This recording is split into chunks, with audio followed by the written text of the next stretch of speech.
Salut tout le monde, aujourd'hui on va parler du rôle des protéines en musculation. L'alimentation est un aspect incontournable dans tous les sports recrutant un tant soit peu son organisme. C'est encore plus vrai en musculation, et notamment en culturisme, où l'alimentation joue un rôle essentiel dans le gain de performance et de masse musculaire. Alors ici on va surtout s'attarder aux protéines, qui comme tu le sais sont des molécules composées d'acides aminés. Par conséquent, on devra également parler de cette autre notion qui est également au centre de la musculation. Alors ici, on parlera du rôle des protéines et leur consommation liées aux entraînements, et on en profitera pour casser les fausses idées qui y sont rattachées. On ne peut pas parler des protéines en musculation sans parler du commerce des protéines en poudre. Alors beaucoup de personnes ont déjà traité longuement de ce sujet, parfois bien, parfois mal, alors qu'il n'y a réellement pas lieu de polémiquer là-dessus. Pour être clair et pour répondre à toutes les questions qui tournent autour de ce sujet, les protéines en poudre peuvent être utiles lors d'un entraînement si elles respectent plusieurs critères. On entend souvent parler des mecs qui n'y connaissent strictement rien en muscu, et encore moins en nutrition, te dire que oui, la protéine, ça serait du dopage. Alors, bien évidemment, c'est totalement faux. Mais il est déjà arrivé que lors de contrôles de certaines marques, les analyses révèlent la présence de molécules dopantes. Alors pourquoi la protéine en poudre est tellement critiquée? Parce qu'énormément de marques ont révélé avoir fraudé la composition de ce qu'elles vendaient, soit par l'ajout de substances interdites, soit pour avoir menti sur le pourcentage réel de protéines qu'elles contenaient. Aux États-Unis et au Canada, une agence de contrôle a révélé une centaine de marques soupçonnées d'avoir fraudé. Alors un conseil, si tu veux acheter de la protéine en poudre, renseigne-toi sur la marque qui la vend et regarde bien s'ils ont déjà effectué des contrôles de qualité suffisants. Alors d'où vient cette poudre exactement? Il s'agit simplement, pour la plupart du temps, de lait déshydraté. Et là, il y a un problème. On entend de plus en plus parler des dangers des produits laitiers. Alors pour faire court, il a été prouvé que le lait de vache, par sa composition, était un perturbateur endocrinien, notamment mis en cause lors de cancers de la prostate. Mais ça ne veut pas dire qu'il ne faut pas consommer des produits laitiers, loin de là. Mais ces perturbateurs hormonaux peuvent être bloqués si le lait est mis à ébullition, ce qui n'est pas souvent le cas lors de la préparation des protéines en poudre. Mais on ne va pas s'attarder là-dessus plus longtemps. Il est beaucoup plus intéressant de se focaliser sur celles que l'on trouve à l'état naturel, comme dans la viande, le poisson, les œufs, le riz, le pain, les pâtes, et même les fruits et les légumes. Énormément d'aliments possèdent des protéines, mais à des pourcentages bien évidemment très différents. On peut donc trouver tout ce que l'on veut dans une alimentation équilibrée et sans complément alimentaire.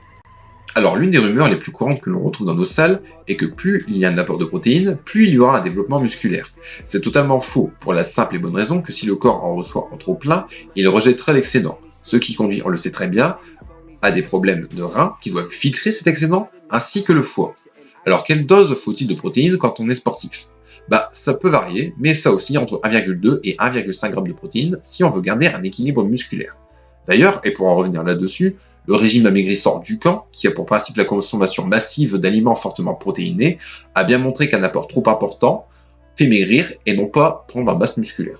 Alors on en vient à l'un des points les plus intéressants vis-à-vis de la musculation. Les protéines ont pour principal rôle la récupération des fibres musculaires lésées lors de l'entraînement. Et c'est là que tu te dis, merde, alors qu'est-ce qui fait grossir le muscle? C'est une autre molécule bien connue qui sont les glucides. Alors les protéines ont également un rôle, mais c'est sur une plus longue période. Alors si on suit le rôle des protéines, qui en fait sont des aides à la récupération, on comprend bien qu'il n'y a pas d'intérêt de prendre un shaker avant l'entraînement, et qu'il est bien plus cohérent de le prendre après sa séance. Mais bon, faut pas non plus stresser comme un malade. Certains vont se jeter comme des affamés sur leur shaker juste après leur dernière répète de leur séance pour soi-disant ne pas louper la fenêtre anabolique. Alors tu vas me dire, c'est quoi encore ce truc? Pour faire simple, c'est un mécanisme de ton corps qui a pour but de réparer et renouveler les cellules. Et ce mécanisme possède une action optimale en un temps donné après l'entraînement. C'est donc ce principe qui permet au prot de réparer ton muscle après ta séance. Plusieurs études se contredisent sur le temps anabolique, ce qui va de 6 à 48 heures. Donc dans tous les cas, ces études te montrent que tu as largement le temps de consommer des aliments protéinés juste après ton entraînement. Après, il est intéressant de savoir s'il existe des protéines meilleures que d'autres. Pour faire simple, il en existe deux types, les animales et les végétales. Sans rentrer dans les détails, les protéines végétales sont meilleures. Bon, je ne te parle pas du goût, bien évidemment, mais de leur efficacité, car elles sont mieux assimilées par l'organisme. Après, il est vrai que les protéines animales possèdent certains avantages, à proposer un plus grand éventail d'acides aminés par exemple, ce qui a un rôle pour la croissance et la récupération musculaire. Mais attention, trop de protéines animales aura aussi pour effet d'acidifier le corps. D'ailleurs, les BCA, qui sont des acides aminés, je te le rappelle, ne sont pas indispensables si tu as une alimentation contenant une bonne quantité de viande. Mais un acide aminé, quant à lui, est réellement intéressant si tu veux mieux récupérer et mieux gagner en masse musculaire. Ce truc, je te le dis, c'est la glutamine.